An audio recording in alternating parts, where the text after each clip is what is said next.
It's been quite a while since the original Bleach anime ended back in 2012, and ever since then, fans have been eagerly waiting for what must have felt like an eternity for the series to return.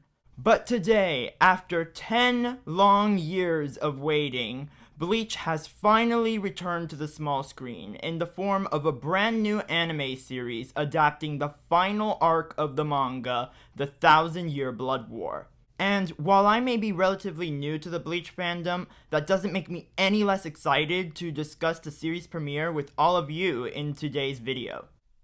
Hi, I'm Dan, and welcome to Danotaz Media, and if you're a Bleach fan, then you're in luck, because I will be making weekly coverage of each episode of Bleach Thousand Year Blood War. And if you're interested, make sure to hit the subscribe button so you don't miss out on any videos from me and my channel. Also, spoiler alert, for anyone who does not want any spoilers regarding the first episode of Bleach Thousand Year Blood War, click off now and return once you've watched the episode. The series is currently available on Hulu or Disney Plus depending on your location. So without further ado, let's get into my thoughts regarding the first episode of Bleach Thousand Year Blood War.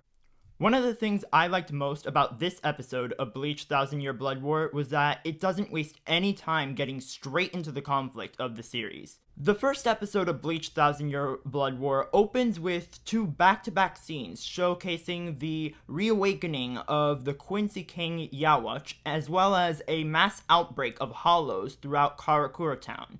The episode then cuts to the introduction of two brand new Soul Reapers, Shino and Ryunosuke, who were sent to Karakura Town by Captain Mayuri and Kuramandi to patrol the area for hollows. As you'd expect, the two characters are attacked and almost killed by an entire swarm of hollows. But right when you think they're about to die, the two characters are saved by the entire Bleach gang, including Ichigo, Uryu, Chad, and Orihime. One of the biggest highlights of this episode, in my opinion, has to be the animation. It's been over a decade since Bleach last graced our screens, and within that time that the show's been off the air, Studio Pierrot has only continued to improve and perfect their craft in animation, which is something that's been put on full display throughout Bleach Thousand Year Blood War, with all the new animation updates given to the character designs, backgrounds, and action scenes.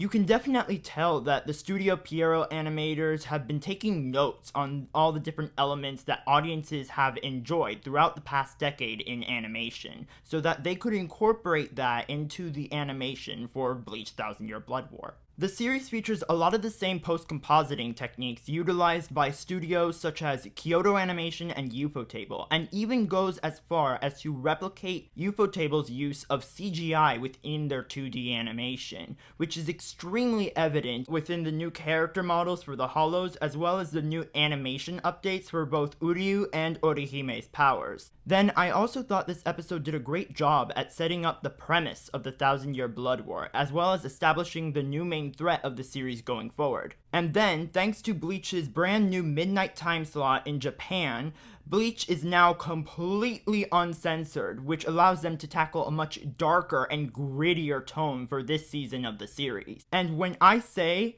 this episode takes full advantage of that factor, I mean it, as it is far gorier than any Bleach episode that I could remember. The overall lack of content restriction within Bleach Thousand Year Blood War really contributes a lot to the series' overall more mature tone, and does wonders for the reintroductions of both the Hollows and the Quincy's. The Thousand Year Blood Wars version of the Hollows are more terrifying than ever, as they feel a lot less like the corrupted souls we know from the original series, and a lot more like horror movie monsters straight out of films like Cloverfield. Especially considering that the first Hollow we meet within the series literally engages in a horror movie chase with Ryunosuke. Then, the Quincy's have one of the most metal introductions of any Bleach antagonist to date. Cause damn did they come off as menacing in this episode. Within the original show, it was always implied that Quincy's were a pretty hardcore race of spiritual beings, with them preferring to kill Hollows rather than exorcise them like Soul Reapers.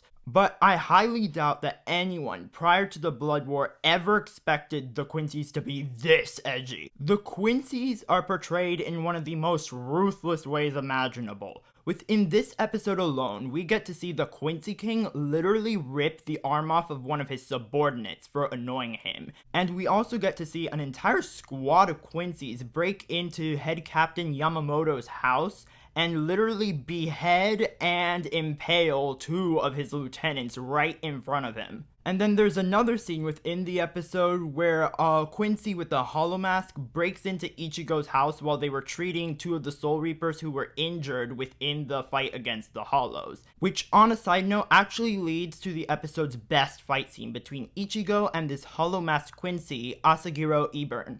Now, although I don't have too many critiques of this first episode of Bleach Thousand Year Blood War, if I had to think of one, it would probably be the pacing. The pacing of this episode of Bleach Thousand Year Blood War is extremely fast, and as a result, the audience really isn't ever given any chance to breathe or process all the events that occurred within the episode. And even the one scene at Ichigo's house that was seemingly meant to do that very thing was cut short thanks to the Quincy literally breaking and entering into his house. Then, while I understand that the Thousand Year Blood War is supposed to take place roughly around a year after the events of the Fullbringer arc, I honestly feel that considering how long the original series is even without the filler, and the fact that it's been off the air for 10 years, I personally think that this episode of Bleach Thousand Year Blood War would have benefited significantly from a small recap of the events of the original series. Overall, I would say that Bleach Thousand Year Blood War was definitely worth the wait, because in spite of a few flaws and missed opportunities,